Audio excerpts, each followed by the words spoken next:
Olá pessoal, bom dia de novo aí para todo mundo que chegou, quem não tinha recebido meu bom dia, meu caloroso bom dia. Ah, Hoje a gente vai continuar a nossa matéria, tá? Semana passada a gente começou o capítulo 3 aqui a unidade 3 do livro, que falava sobre as transformações tecnológicas ocorridas ali na transição da Idade Média para a modernidade, né? Bom, o que acontece, pessoal? A gente, no fim das contas, a gente acabou falando muito sobre esse tema aqui durante as nossas aulas até então. Então, a aula da semana passada, pelo que eu vi aqui, ela já cobriu a maior parte das coisas que a gente precisava cobrir sobre tecnologias que foram desenvolvidas, tá? Eu vou adiantar isso daqui, tá? A gente já vai para a última unidade do livro, do livro do segundo bimestre, porque isso daqui não vai ser mais tão necessário, né? Tem algumas coisas aqui que são interessantes, né? A gente fala aqui sobre a arquitetura barroca, que é uma arquitetura, né? Um estilo arquitetônico muito sofisticado, muito opulento, né? Opulento quer dizer que é muito rico, né? Tem muito ouro, tem muita coisa. Tem muito desenvolvimento artístico que é gerado e que pode ser interessante para se estudar. Mas a gente já acabou falando muito sobre esses desenvolvimentos aqui tecnológicos e artísticos, e eu acho que já é a hora da gente ir para a próxima unidade, beleza?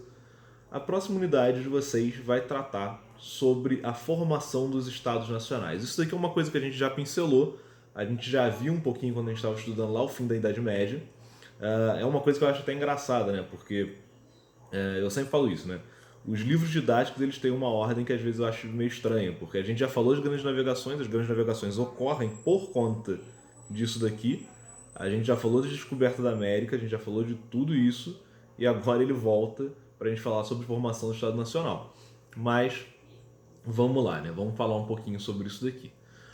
Vocês devem se lembrar que quando a gente estava estudando a Idade Média, a gente falou sobre uma sociedade tripartidária, né? Ou tripartida ali, que era dividida principalmente em três classes, que era o clero, a nobreza, nobreza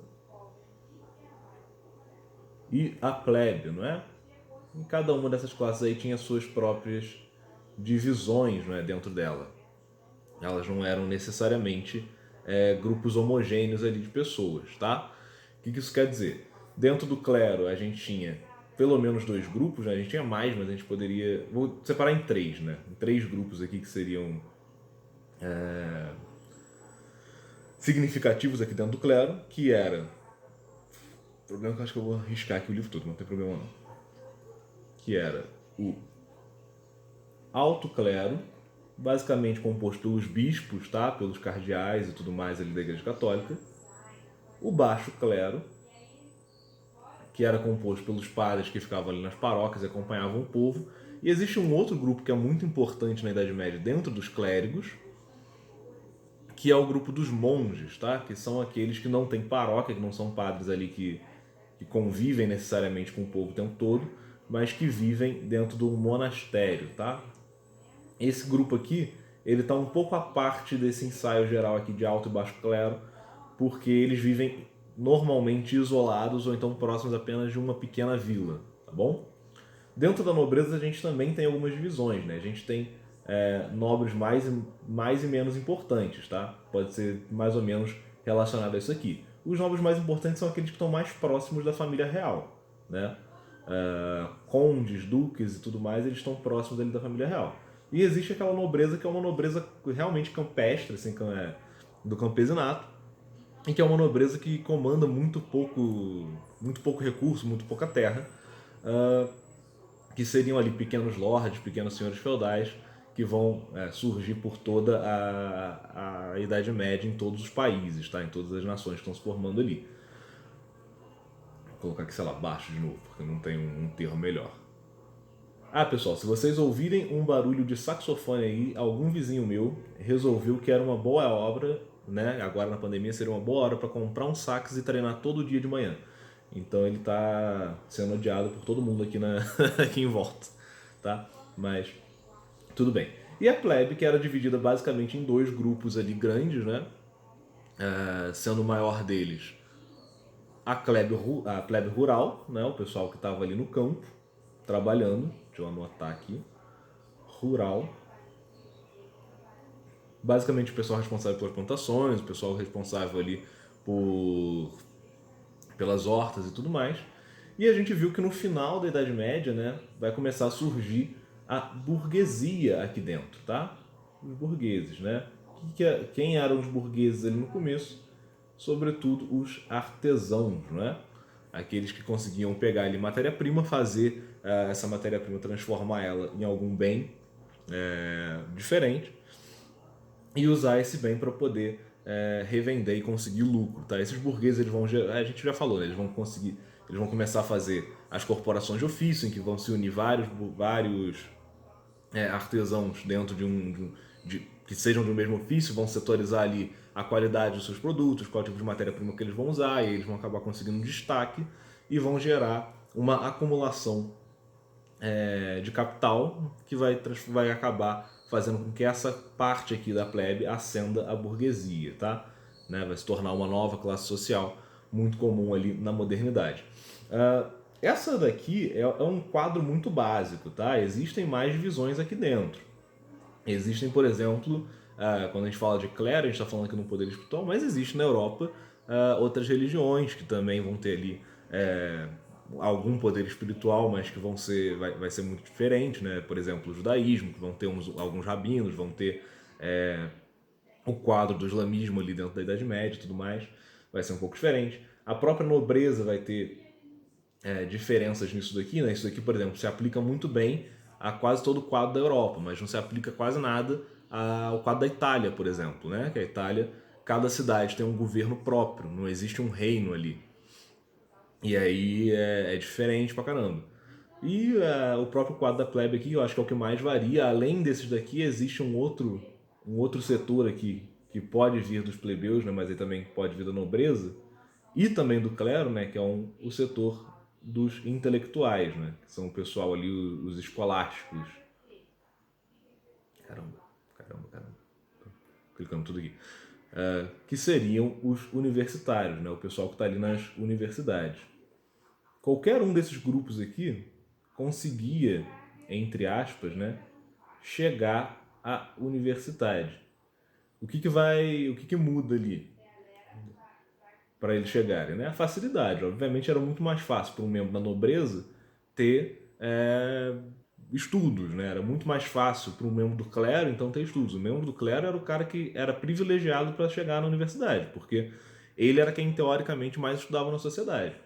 O plebeu era quem tinha mais dificuldade com isso. Quando ele conseguia uma ascensão social econômica, né, fazendo parte da burguesia, ele talvez até conseguisse chegar aqui, mas era mais difícil, tá? Bom, vai acontecer o seguinte, né? No final da Idade Média, ali por volta do século XIV, final do século XIII, começo do século XIV, vai começar a haver uma crise nesse modelo social aqui, tá? Algumas coisas vão influenciar isso daqui.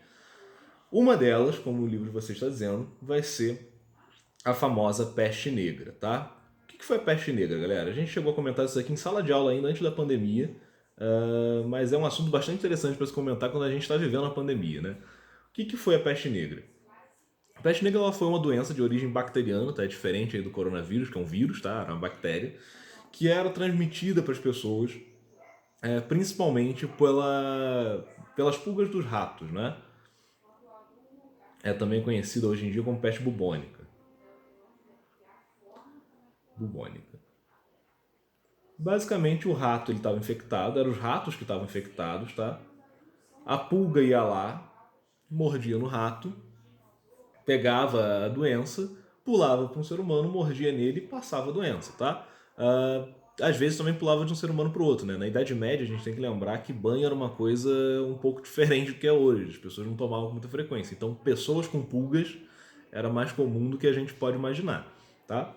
Isso daqui vai ser uma desgraça ali para a Europa, porque vai matar muita gente, tá? A peste negra aqui, no século XIV, ela matou 1/3 da população da Europa, tá? Alguns milhões ali de pessoas. Para qualquer sociedade, perder 1/3 da sua população é um déficit inacreditável, tá? Porque a gente vai perder ali pessoas trabalhando em todas as áreas sociais. Vai perder gente nas universidades, vai perder pessoas nas plantações, que é essencial aqui, vai perder comerciante, vai perder soldado, vai perder todo mundo, tá? Todo mundo sofreu com a peste bubônica. Existiam grupos que sofriam menos, tá? Principalmente os monges, porque eles estavam isolados das cidades, eles tiveram menos perda de gente. E os grupos itinerantes, tá? Era muito comum na Idade Média que grupos, por exemplo, de circo ou qualquer coisa assim, vivessem na estrada, vivessem viajando de cidade para cidade. Esses grupos aí também acabaram sofrendo menos com a peste negra porque eles não ficavam parados num lugar só e corriam menos risco de ser contaminados. No entanto, em geral, né, a maioria das pessoas nas vilas e nas cidades, sobretudo nas cidades, foram bastante afetadas por isso daqui. Além disso, durante o século XIV, a gente vai ter uma série de colheitas ruins acontecendo na Europa. Muito provavelmente essa série de colheitas ruins aqui vai acontecer por conta do desconhecimento ainda de um plano de cuidado de terra eficaz, tá? O que isso quer dizer? Quando a gente tem uma plantação, é necessário que se faça certos ciclos de colheita aqui, ciclos de plantio. Então esse daqui, por exemplo, aqui, né, a gente tem 4 plantações, vamos supor que a gente tem 4 plantações. Se se planta um ano na primeira, é interessante se plante um ano aqui, 2 anos aqui no máximo e depois troca para essa. E aí deixa essa terra descansando. Aí vai fazer a mesma coisa aqui e troca para essa. Troca para terceira, aí vai deixar essa terra descansando e troca para quarta, tá? E aí volta para cá. Por quê? Porque isso aqui ajuda a recuperar os nutrientes da terra. Senão, a terra ela vai ficando cada vez mais infértil, tá? É muito provável que esses problemas que tiveram aqui no século XIV com as colheitas possam ter vindo por causa disso, tá? Porque ainda não havia um conhecimento realmente completo sobre isso daqui. Bom, além disso, né, claro, a gente está falando de Idade Média, houve uma série de guerras que também vai acabar auxiliando ali na crise que vai estar acontecendo. Mas a principal coisa que vai estar acontecendo ali no estado feudal que vai gerar crise, isso é uma coisa que é importante, é o seguinte: a ideia do rei, tá? O rei vai estar cada vez mais insatisfeito com o modelo feudal. Por quê? Vocês se lembram que o modelo feudal ele se baseava na concessão de terras por meio de contratos de vassalagem. Vocês lembram disso? Isso significava o quê?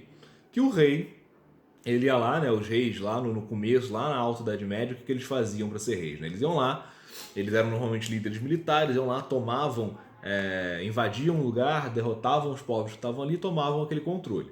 Bom, a partir disso ele tinha ali um país inteiro para governar. Isso era muito difícil de administrar, então ele pegava os seus principais generais de guerra, que depois viriam a ser os nobres, né, e separava ali o seu reino, as suas terras, e dava um pedacinho para cada um deles governava.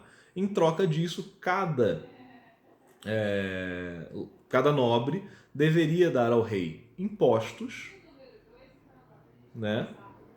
Impostos, e deveria dar ao rei exércitos, né? Quando o rei precisasse, cada um desses nobres aí, cada um desses generais do rei, eles deveriam ceder os seus próprios exércitos ali para o rei poder lutar as suas guerras, tá?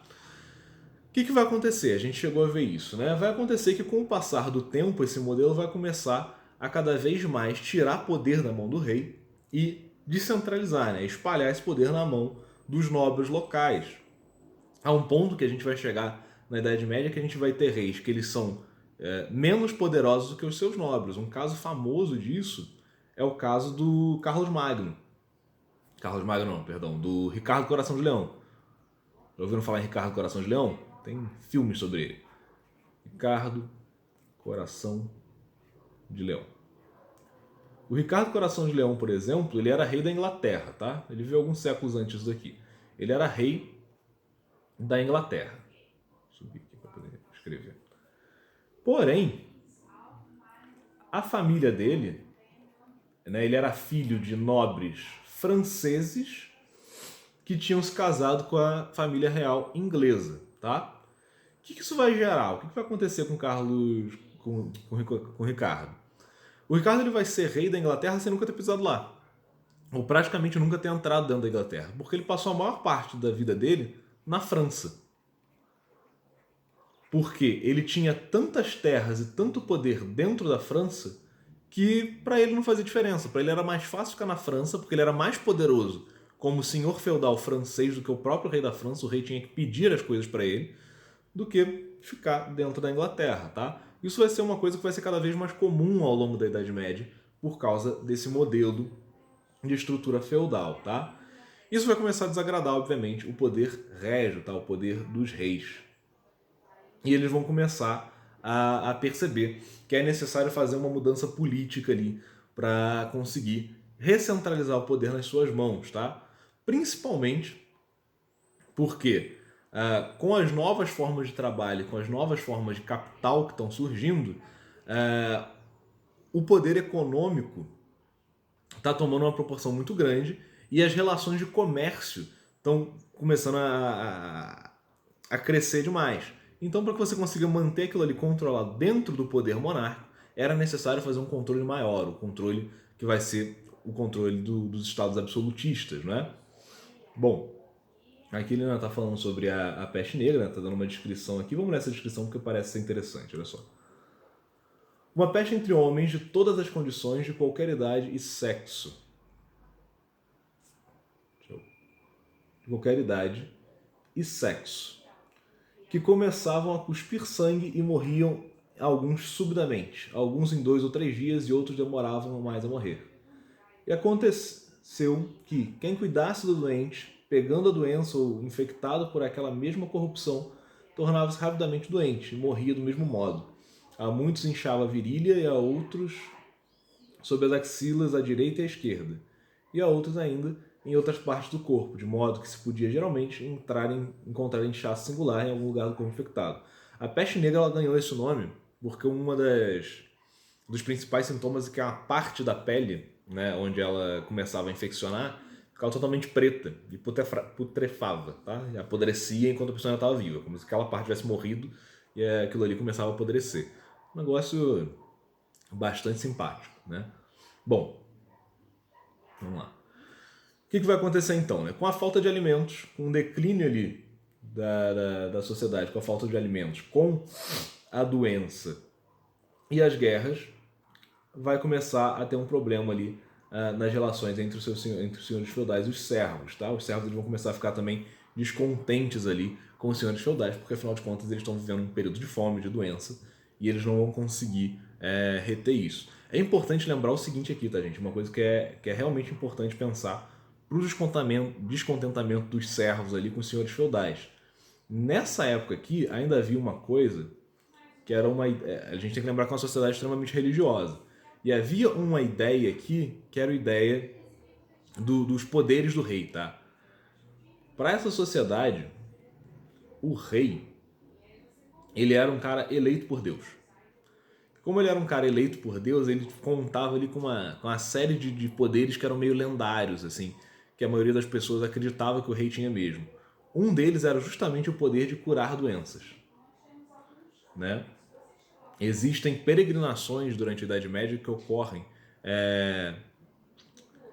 de vilarejos e de vilas, né, até as capitais ali dos reinos, para pedir ao rei que imponha as mãos e cure as pessoas, porque acredita-se, né, muitas pessoas acreditam que isso aqui é possível. Então, haver uma doença, e também tem a questão do seguinte, que é a questão do castigo divino, né? A maioria das pessoas acredita que uma pandemia, uma doença aqui, é castigo de Deus, tá? Só que aí como é que pensa a pessoa ali? Vamos tentar acompanhar o raciocínio deles.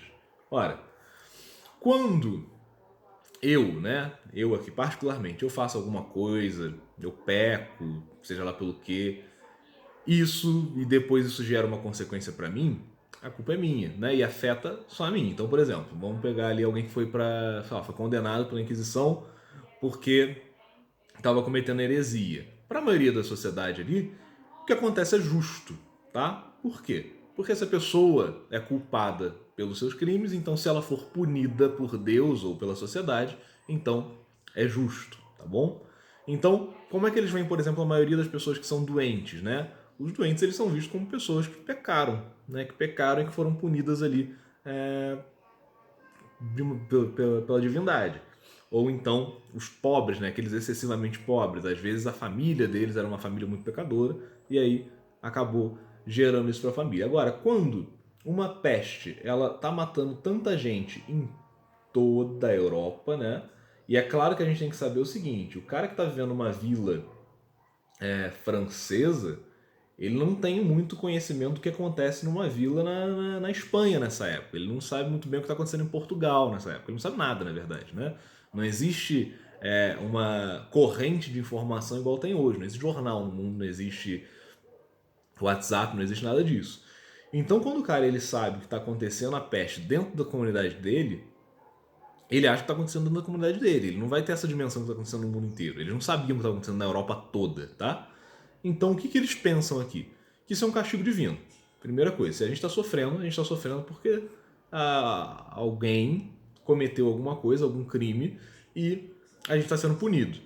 Mas, pô, quem é que vai cometer um crime que seja grande o suficiente para que toda a sociedade seja punida? Olha, a sociedade está sob a guarda de quem? Sob a guarda do seu senhor feudal, né?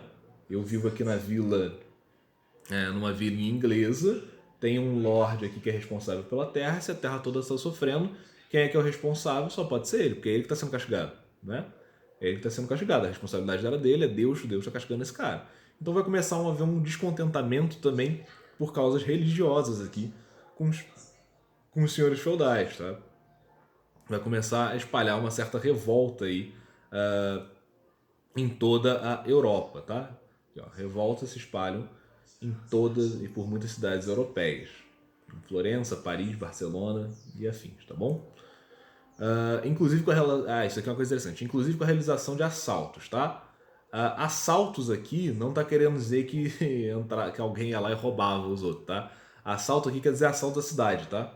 Que é a tentativa de tomada da cidade por uma outra pessoa. Então, sei lá, um outro nobre tá vendo que tá todo mundo descontente ali, vai lá e tenta tomar aquela cidade. Ou então, uma insurreição ali de pessoas tenta tomar a cidade, tá? Isso quer dizer, tomar de assalto, tá bom? Bom, para conter as revoltas dos camponeses, cada localidade elogia uma autoridade centralizada, fortalecendo o poder real e organizando as bases produtivas. É aí que vai começar então a maquinação dos reis ali para tentar recuperar o controle. Uma vez que os servos eles estão todos descontentes ali, gerando revoltas contra seus senhores feudais, o que vai ser necessário, os reis eles vão fazer para conseguir controlar a turba enfurecida? Eles vão começar a centralizar poder. Como assim?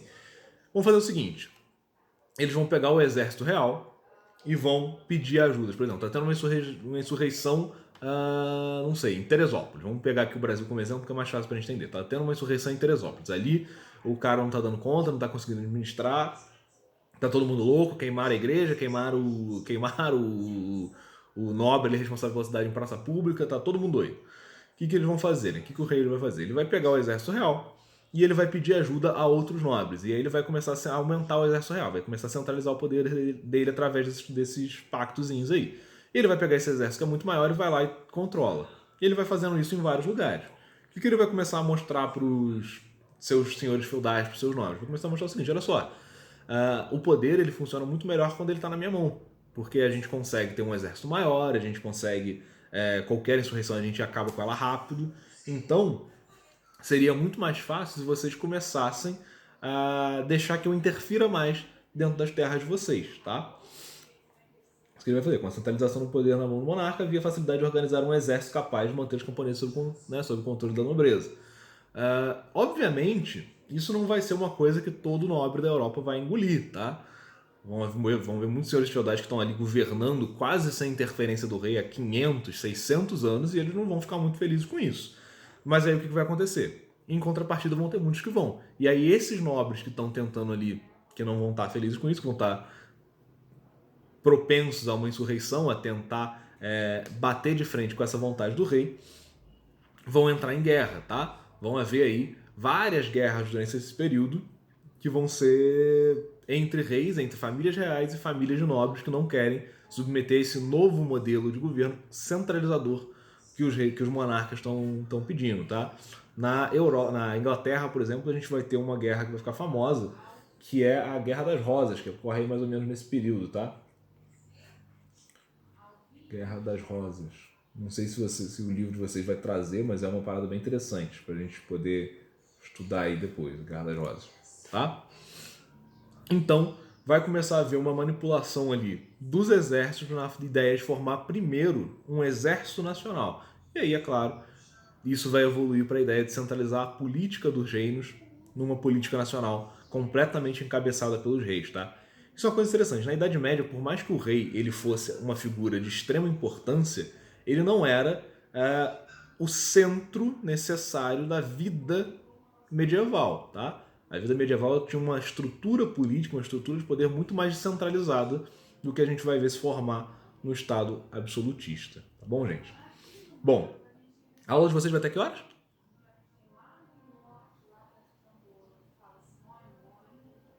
9h40? Então a gente tem 3 minutinhos só. A gente vai fazer o seguinte, eu vou parar por aqui. A gente está bem adiantado na matéria, tá? Fiquem tranquilos, a gente já está terminando aqui. A gente tem mais 3 semanas de aula aí antes da prova. A gente está bem adiantado. Então eu vou parar por aqui hoje. Semana que vem a gente vê as organizações de trabalho, como é que elas vão mudar, né, nessa dimensão aí da centralização dos estados, e como é que vão se formar finalmente os primeiros estados nacionais ali. Portugal vai ser um dos primeiros estados nacionais, né? Depois vai ver a questão das grandes navegações que a gente já estudou e tudo mais. Beleza, pessoal? Alguém tem dúvidas? Não? Então, por hoje é só. Tenham uma boa semana. Mas daqui a pouquinho tá chegando aí a aula no YouTube, gravada, e os exercícios de vocês, tá bom? Tchau, tchau. Até semana que vem. Um abraço.